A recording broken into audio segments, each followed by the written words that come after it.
Hi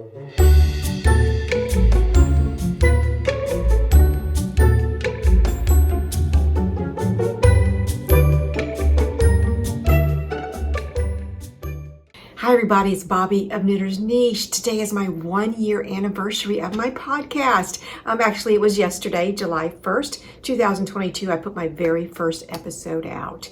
I'm going to get right to it here and tell you what we're going to talk about. We are going to talk about the 3 elements that I always count on when I'm choosing a pattern to knit. And we're going to specifically be talking about sweaters, summer tees, summer lightweight sweaters.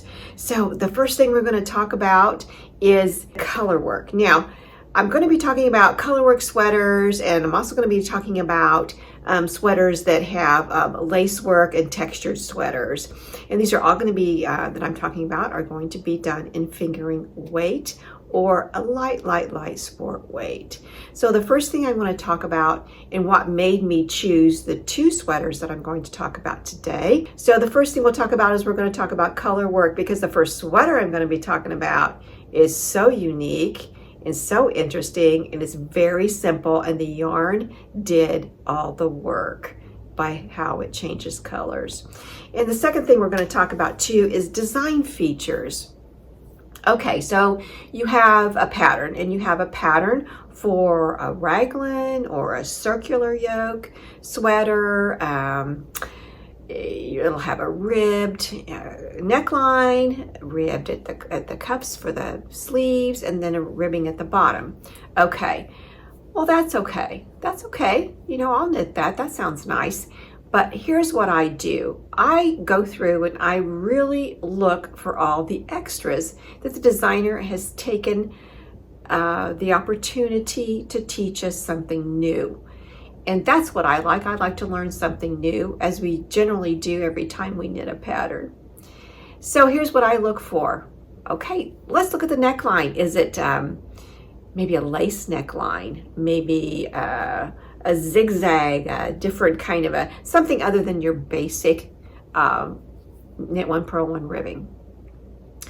Also, let's take a look. Can you take this and can you use this unique neckline? Is it on the cuff of the sweater? Is it on the hem of the sweater? What about features down the side of the sweater? Is there any unique features there? Is there a pocket or something very unusual? Is there an angle to it? Is there a different silhouette to the pattern? These are design features. So that's the second thing I look for. And the third thing I look for is the construction of the sweater. The construction would be basic. Usually it would be a top down in a circular, a top down sweater, or a bottom up sweater, or is it a pieced sweater? Well, like the majority of us, I think it's the majority of us, we like in the round, top down, and that would be me. In the round, top down, I'm all for it. Now I have done bottom up, and bottom up are actually nice if you're doing like a tank top, where you're coming up this way, because then on your sleeves, on your straps, you have the ability to make those straps and customize them to the length that you need them, because all of your weight will be hanging on those straps. So sometimes they do stretch a little bit. And depending on what yarn you use too, it can really stretch. So those are the 3 main things that I look for. I also think, okay, well, let's look at the yarn that they're using. Let's look at the weight of the yarn that they're using. Do I have that yarn in stash? Because like I said, I want to get the most bang for my buck. In other words, I want to get the most from the money that I spent on this pattern, and they're generally not that expensive, and I have no problem at all purchasing them. I think it's very good to be supported, because without them, I'd be knitting just basic little sweaters without these designers. So I'm thinking about, do I have yarn in my stash that would work with this pattern? Because I always go there first in my mind. And I think, okay, because I always want to have a backup plan too. So I'm going to check on the yarn that they used. I'm also going to check on the needle size, because sometimes I live in America and I have interchangeable needles. I have Koigu, and the Koigu, the US measurement for these needles, they start with a 3. No, I'm sorry, they start with a 2. And then it goes to 3, 4, 5, and so on. There's no halves in there. So I'm thinking, well, there's one pattern in particular that is a US 2.5 that I really want to knit. Well, I don't have that. And it needs to be a circular needle because it's for a sweater knit in the round. Well, I don't have that. Now, I could probably swatch and maybe get gauge with either a 2 or a 3, get kind of close. I could do that. But, you know, I always like to go by the book, and if they say a certain needle size and I get gauge, I want to try it with the needle size that the designer used. Okay, so here again, here's some extras. Check out the yarn, check out the needle. Here's the thing. Let's just get real about it right now. The thing is cost. It is cost. It is my number one issue. It is my number one thing that I consider. What I want to talk about too, we're going to back up just a little bit and I'm going to come right back to this. I'm going to talk about things that I have completed, my finished objects. I have 2 of them. So we're going to talk about those real quick. It's right behind me here. She's kind of hiding. She's hiding. And this is my linen quill dumpling bag. And it is done, and I'll show you how much I have left. It's done with Blackbird linen, and the color is called Natural Flax. It's the color that I used. And it took 1 skein, and this is what I have left.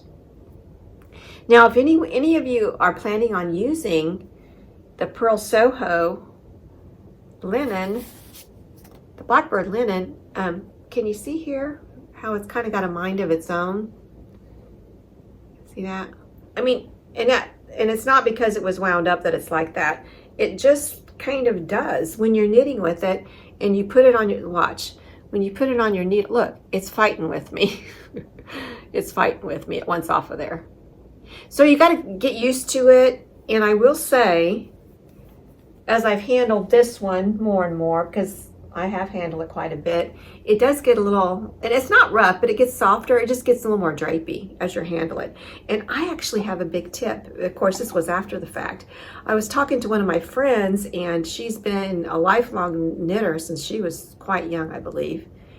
And I was telling her about the Blackbird linen from Pearl Soho, and I said, it's 100% linen. And my friend says, well, here's a trick. She said, you put it on your ball winder, you wind it, okay, then turn around and wind it again. And what that does, I believe, it just kind of, it almost has a bit of a memory to it. And it'll eliminate some of that. But like I said, this was after the fact that I had already knit it, but I was curious to see what she thought about 100% linen, and believe me, she's knit with it all. So that's how much I have left. So let's take a closer look at my Pearl Soho dumpling bag. And I'm just as pleased as punch with this. Here it is. And I have chosen to do some embroidery. These are just little, I think they call it Lazy Daisy. And I've done that with linen quill. This is one of the colors that I've used. And it is called Turmeric Yellow. And the other color is called Oat Flower. The flower is spelled F-L-O-U-R. So those are the 2 things, yarns that I have used to embroider with. And I'm going to continue, whether I embroider something with it, or if I want to put like a little patch of some kind here, like take some fabric and maybe fray the edges a little bit and put it on here and like whip stitch it on there. Maybe do a blanket stitch. I'll tell you what, let's look at the design features of this, because we're going to look at some design features today. This is another reason why I wanted to do this. Now, this was a knit along with Pearl Soho for the month of June, so I participated in that. If you follow me at Knitter's Niche on Instagram, you will see several pictures of it in the process of me knitting this. And also, I lined it. So let's take a look at the lining. This is a fat quarter of fabric that I had. Now, since it was a fat quarter, I had to take into consideration the width at the bottom. So I folded it in half. So that left me with open. I knew I had to do a seam here and a seam here, and a seam here. But then I had to stop because I had the straps. So let's take a look at the straps real quick, and I'm going to show you, I think it'll show. You can see the whip stitching that I did with the thread. There it is. Now the thread I used is a little heavier thread and a needle. Do I have it up here? I'll check and see. So anyway, I lined it, and I basically, what I did is I took and I laid my bag, completed bag, down on the island down in my kitchen, and I literally laid the fabric down first, the fabric right sides together, laid down, put this on top, and I just traced it. Traced all the way around here. And then what I did, I added 5/8 of an inch for the seam allowance, because when I was growing up, when I was learning how to sew, your seam allowances were always 5/8 inches. So I don't know if they still are on patterns. I haven't used a pattern for, decades. A lot of times I just come up with stuff on my own. So anyway, 5/8 of an inch seam allowance, because I knew I had to put a seam here, here, and here, and then here. I did my seam on the end as I'm sewing it, the fabric, and then of course it's before I put it in here. And then I knew I could only do it so high. I just needed to seam it to here because I had these straps. Now the straps, again, I had to seam them. So there's the seam for the strap. You can see the little whip stitches there with the thread. But I thought it turned out really cute. Now this fabric gave it some little more substance, because it does have a lot of drape to it. It has a lot of drape. So let's do this. I'm going to take some of my yarn here. I have some, this is great yarn. I'm going to talk about it in a minute. It's by Sandnes Garn. It is called Tin Lena by Sandnes Garn. And Sandnes Garn, if I remember correctly, it's a Norwegian yarn factory that has existed since 1888. How exciting is that? That's pretty cool. Okay, so let's put some in here. I'm going to put a few skeins in here, those little 50-gram skeins, and let's put some in my bag. And it's going to probably fill it out nicely. And it is a unique structure to this bag. Now, this bag, it's one of the things I look for in design. Yeah, that's nice. Look at that. But the design of this bag, the dumpling bag, is a unique rendition of a knot bag. And we're all familiar with a knot bag. But this is cute.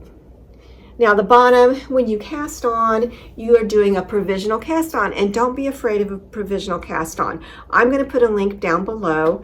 That Purl Soho, you get a link when you get the pattern's free. There's a link on the pattern that shows you how to do provisional cast on using a crochet hook. It's very easy. You're using the crochet hook to cast the stitches on to your knitting needle. And you use it in waste yarn that you're not using to knit with. It's called waste yarn. You'll get a long piece of yarn, and then you're going to cast it on. Then with this yarn, you're going to cast it on with a crochet hook onto your needle, and then you're going to, you know what? I'll put the video down below. It's going to make so much more sense than to hear me try to explain it, because I don't want to leave anything out. But this is the Purl Soho dumpling bag, and if this is not, this has been one of my favorite things to knit. It was quick, it was easy, and it has the I-cord. You can really see it on the back, the I-cord, as you're knitting there, the edging. It's just really pretty. I love it. I love it. I love it. So, so cute. So cute. Okay, that's my dumpling bag by Purl Soho. Isn't it nice? Let me see if I can get that to lay better. There you go. And I'm going to be using that. I'm going to be when I knit socks, when I knit, yeah, sock knitting. Perfect, just perfect. That's just going to hold everything so, so nice. And anyway, I'll be using that for socks, anything small that I'm knitting, maybe some fingerless mitts, some gloves, or so on. Okay, that's the first thing that I have completed. The second thing that I have completed is right behind me here. And this is called the Half Flight Shawl. Now, this is a test knit, and it is not, it hasn't been released yet. Actually, the test knit goes through July 10th. Today's July 2nd. July 10th, so, and I have gotten mine completed, and I have knit this with fingering weight yarn held double. And each part of this, there's a few different ways you can knit this as far as the color.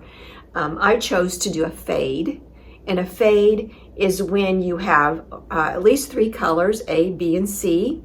I knit, let me show you real quick here. I knit with color A, and color A is a tonal. I knit with that, and then the other 2 yarns I chose to go along with it, they're speckled. And these other 2 speckled yarns, this color here has this color in it. That is the way to get a successful fade. And then you're going to do every other row of color A, then color B, color A, color B, then 2 of color, 1 of color A, 2 of color B, 1 of color A, 2 of color B, and then all of a sudden you're just going strictly color B. So then the third one I chose also has a color that's in this one. And there's a burgundy color, so this has a burgundy color. But this is a beautiful, it's a triangle, as you can see. It starts off with a garter tab here. So you're starting off with 6 stitches right there at the very bottom. And then you're automatically also incorporating an I-cord as you're knitting, I-cord edging. And you have your slip stitch going down, and it just feels so good, and it's squishy because it's fingering yarn held together, so it's doubled, and it's just very squishy. Smells so good. I did a wet block with this, and I really didn't have to. I pinned it, but I mean the size of it just knit up wonderfully. And there you can see the slip stitches. You can see the fade. And then this edge here, I chose to use the tonal that I used at the beginning. And then here's the back. I don't know if I showed that or not. Here's the back side. So the back side looks really nice, the fade. So anyway, that's a test knit. So those are the 2 things that I have got, 2 completed objects, and I have 2 sweaters that I have cast on. One I cast on right before I started podcasting today. Because my yarn came in, I was so excited. I have a yarn that came in it came from Latvia, all the way from Latvia. So let's talk about that. So the 2 sweaters that I'm going to knit also factor into these elements that I look for when deciding to knit a pattern. So the first one I talked about, color work. I consider that. I consider any unique color work techniques or color work elements the designer has put into the pattern. So this first one is by Caitlin Hunter, and this one was released, I want to say, the very end of June, like the 26th or 27th of June, and it's the Alpine Bloom by Caitlin Hunter, and I'm sure there's quite a few of you that have seen this, but if you look, you can see right off the bat what's the most interesting thing. One of the most interesting things, of course, is the floral Scandinavian color work motif. Just beautiful. And the other thing is that she has used Spincycle yarn for the color work. Now, Spincycle yarn is it's called Spincycle Dyed in the Wool. And Spincycle, what it is hand spun. So each and every skein, even if it's in the same color, for instance, I have ordered, it's called Grumpy Birds. And Grumpy Birds, the one skein, I just got one skein, I'll tell you why. The Grumpy Birds, the color, the Grumpy Birds, the color that I had ordered, if I were to get a second skein, it would be different than the first skein. It would have the same colors in it, but it would be different because it is literally hand spun. It's just beautiful. It has a long color change to it. A long, slow color change is what I was trying to think of. So if you look closely here, you can see that long change. And can you see the larger Scandinavian flower represented in there? Oh, about 2/3 the way down. Well, it starts about halfway down, the ends 2/3 of the way down. Well, I thought, well, I'm just going to go ahead and just get one skein because it is expensive. Okay, that's another factor, of course, I think of. Let's tell it like it is. It's cost. Okay, so cost is a factor for me, and it is for all of us. I don't care what anybody says, it is. So I looked at the pattern and the size that I am knitting, I could use one skein. Well, the body of my sweater, okay, I'll show you what I've started so far. The body of my sweater is done in linen quill, oat flour, and it's F-L-O-U-R, flour, oat flour. And this is what I have done so far. And I just started this last night. And this is so soft. There it is. Now, here's one of the other features that I look for. I look for design features, something different. Something different. Something different is that lace neckline. So the lace neckline is where I'm at so far, and I do have my short rows completed, and I am ready to do the color work section. My yarn's not here yet. My yarn's not here yet, and only because, and it's not because it's really taken a long time. I can see where it's at. I live in Northeast Alabama, and it's actually in Birmingham. So it's on its way. But if it doesn't come tomorrow, tomorrow's July 3rd. Of course, July 4th, there's not going to be any mail delivery. So hopefully it'll come tomorrow. And I'm looking forward to that, getting that going. So let's get back to how I'm doing this and why I only chose one skein. I'm just going to skirt by. Now, if I find like, oh my goodness, and they call it playing yarn chicken, if I find myself doing that and think, oh, holy moly, what am I going to do? Well, I have backup, and I've kind of learned that over this last year, podcasting, having this YouTube channel, is always have a backup. I always have a backup in life. Okay, my idea, my backup plan is on the larger flower motif, I am going to, if I find myself thinking, oh my gosh, I'm not going to get through this, I'm not going to have enough yarn, I'm going to come in with this rosewood pink. It is also linen quill. So the body of my sweater, excuse me, is linen quill, and then the color work is Spincycle. So I could easily come in and use this where I need to. So now, where else did they do the lace? So that's another design feature. She has put the lace on the end of the cuffs. But if, take a look, this is interesting. How are we going to get that lace turned around? Because the lace points up. This is the collar, the neckline. So it's up. Your lace is up. Well, how am I going to get it to come down? Because I'm knitting this way. Well, I can't knit that way because then the scallops would be on top. So how is that lace going to point down? Well, here's what she's done. She will have you keep those sleeves right away, pretty close, as soon as you get done with the color work here. It'll go back into your main color, and then she has you put that on hold. And then she has you come back, and you are going to knit the lace separate. You know, you're going to break your yarn, you're going to cut your main color here, it's your sleeve, and you're going to do the lace separate. You'll do some stockinette before that, and then you'll do your lace, and then you'll come back and you will graft that back on to your, excuse me, to your sleeve. Got a scratchy throat. To your sleeve. No, I've never done that before. I mean, I've done Kitchener stitch, but I've never incorporated that technique in that way before. Haha.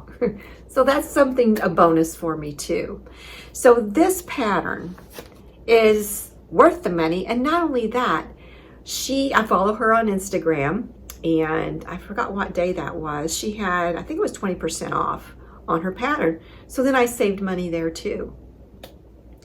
So the features that it have is color work, it is design elements, that I really, really liked because I'm going to be learning some new things by doing this pattern.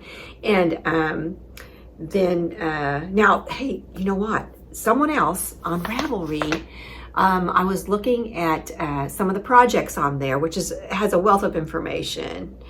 Go on Ravelry if you would like and click on projects, and it'll show you all the different sweaters that people have knit. And there was actually a few of them that did the lace down here at the bottom instead of doing the she shows ribbing at the bottom. Now, don't think you have to do the lace here and here and here, and you might not even have to do it there if you just cast on the amount that you knew you needed.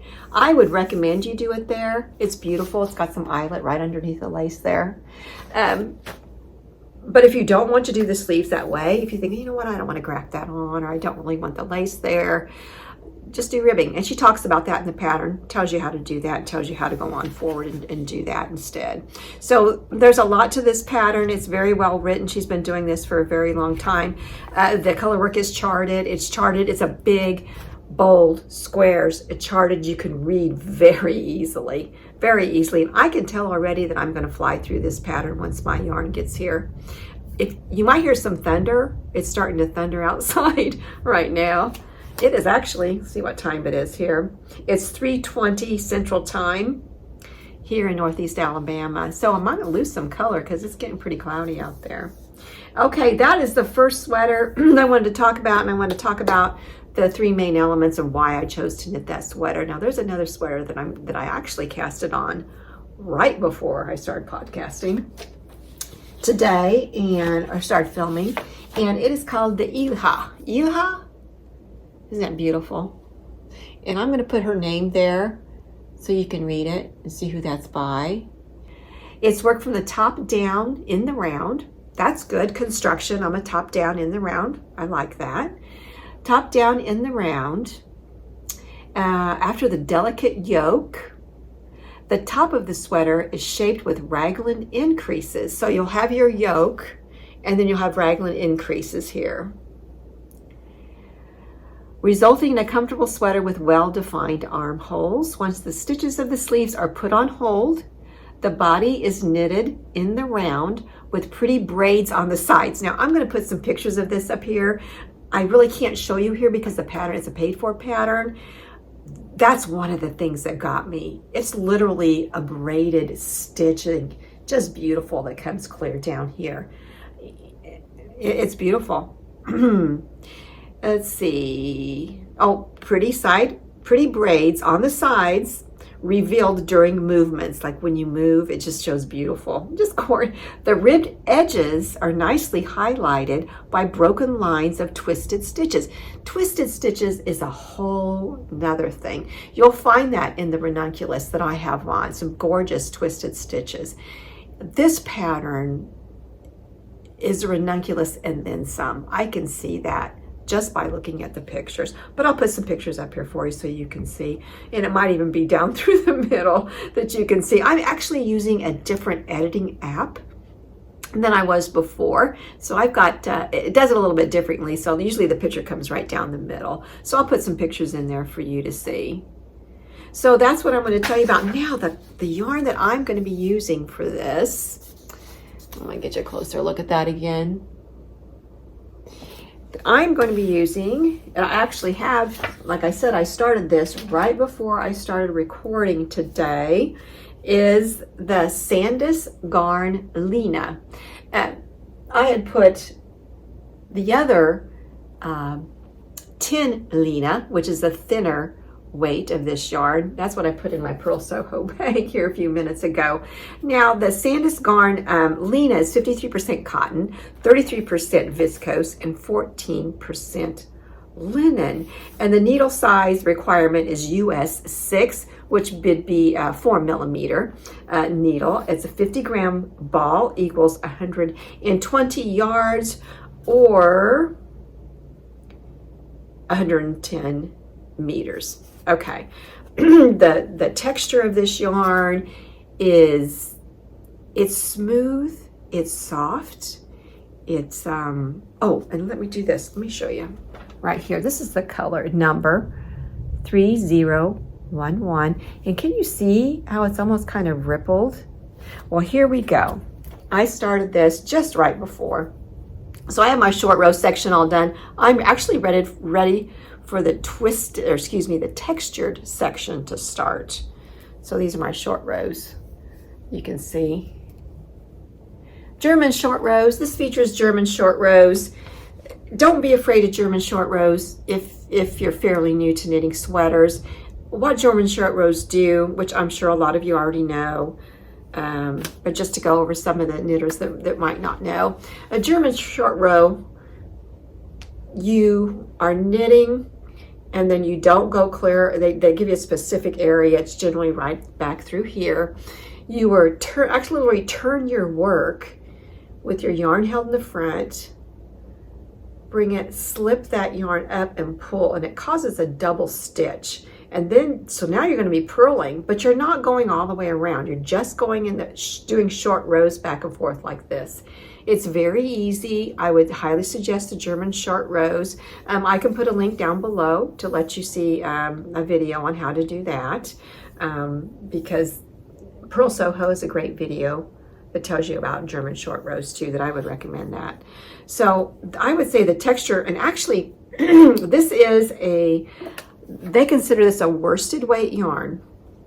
Now, I would say it worsted, or maybe a sport weight yarn. But it's nice, and I'm using a size 6, and it's knitting up beautifully. It's got great stitch definition. And you know, one of the reasons I chose this yarn, so let's talk about yarn too. That's one of the factors you need to consider. You need to consider what yarn you have on hand, and you need to consider what yarn you're going to use for this project. What season are you in? Do you want this to wear when it's a little warmer out? Yes, I do. It would be just as well worn in the winter and in the fall too.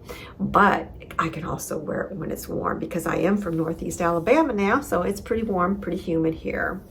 So this yarn is economical too. It's $7.50 American dollars for a 50-gram ball, and I have 8 of these. So I have plenty yarn to use to make this.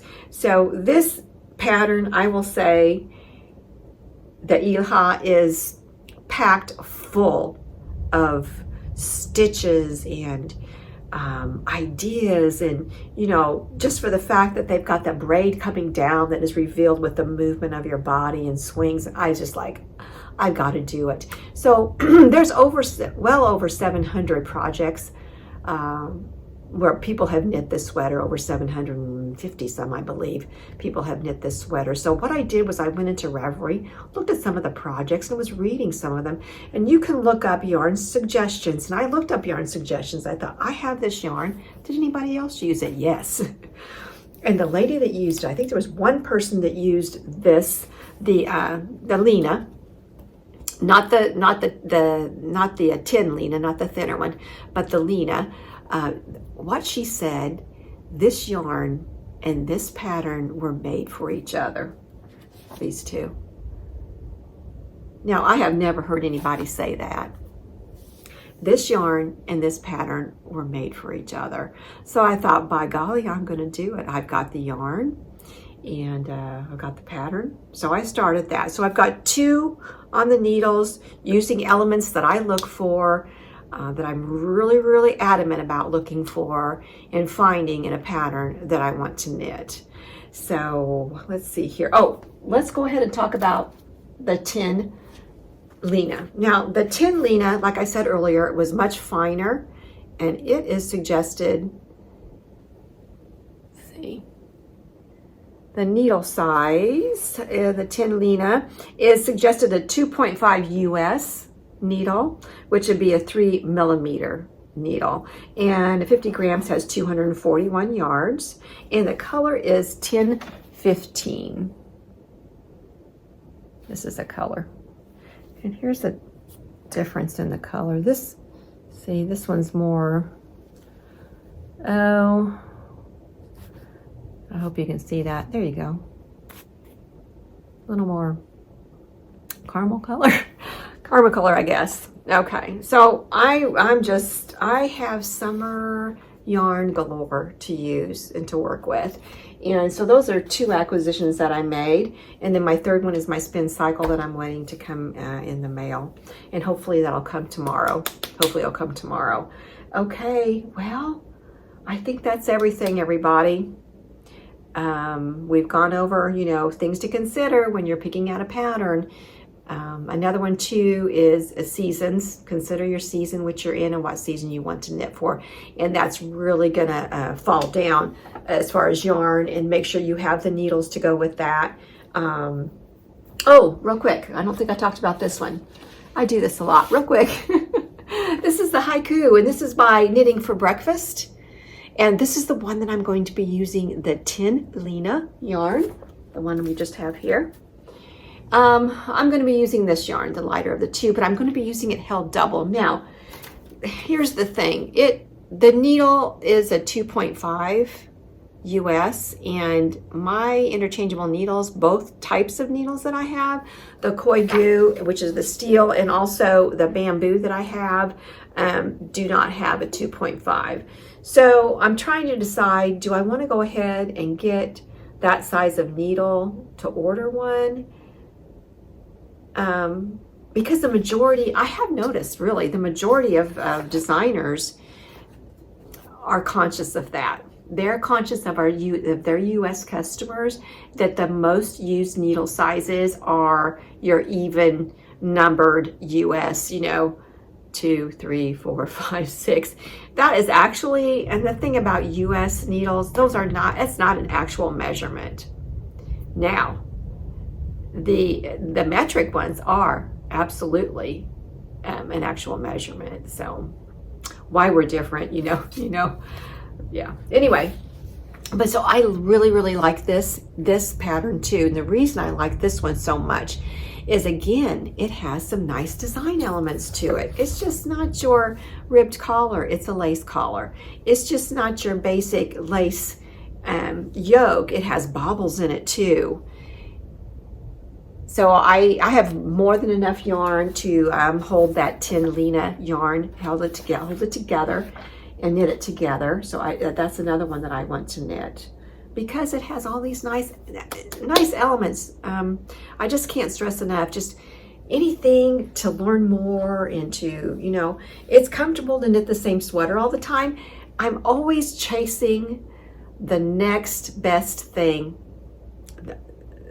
I don't know what it is about the ranunculus, but I'm always looking, you know, what's the next best thing? What's the next best thing like the ranunculus? Who's going to take that throne? Well, these 2 patterns that I've talked about today, the Alpine Bloom and the Ilya, I would say they're right up there, especially the Ilya with all the amazing stitches in there, the twisted stitches, the braid going down the side. I'm cannot wait to get going on that. So I will continue that today, and I'll get on into the textured stitches coming up next, and then I'm going to get onto the lace portion of it. It's charted, so that's my next thing I'm going to do. And this has such a nice feel to it. And like I said, it's considered a worsted, but I would say it's more of a sport weight. And I'm doing the size 2 because there's quite a bit of positive ease in that. There's going to be, I'm 34 at the bust, and it's going to have 41 3/4 inches of the finished garment at the bust. So I love it. Real quick, I want to talk about, I guess you'd call it my Podiversary. It's my 1-year anniversary for Knitter's Niche. And in my bonus room, I'm up here just in my bonus room where I sit and knit. On occasion, I knit downstairs too, but I come up here and I have my sewing machine up here. I've got, you know, things that I love on my yarns here, and things I have knit, and my plant with my lights, just to add a little ambiance here. But I appreciate all of you so much, and thank you. My last video really took off. It took off fast, And I appreciate all of you watching and commenting, and subscribers have escalated, and I do appreciate that. And please do subscribe if you have not. It will let you know. You'll get a notification when I put my next episode out, and it will also push my channel out there for more people to see. There's what they call the algorithm, and the algorithm is searching for that. So thank you so much for the likes. Thank you so much for the comments, and thank you so much, subscribers. Wish y'all well. Go out there and knit the day. Go out there and really look at those patterns. Go on Ravelry and say, you know, what am I really looking for in a pattern? I'm going to challenge I don't even know if it's challenging myself. I don't think it is, because I mean, a knit stitch is a knit stitch and a purl is a purl. So you're just throwing a yarn over in there, or you're twisting a stitch, or you're different combination of stitches. It's all basically the same thing you've already done. So do I consider it challenge? No, I'm not really challenging myself as far as the ability of knitting. I'm challenging myself to go out there and search for something new. I could do a ton more ranunculus. I could modify it this way, modify it that way, but how much am I really learning? Not a whole lot more. So I'm in search for the next ranunculus. I'm on search for that next big pattern that just blows everybody away. And I think I've chosen two and talked about today that are right up there with the ranunculus. So y'all have a great, great day. I'll see you next time. Go out there and knit the day. Thanks again, everybody. Please subscribe. We'll see you next time. Bye-bye.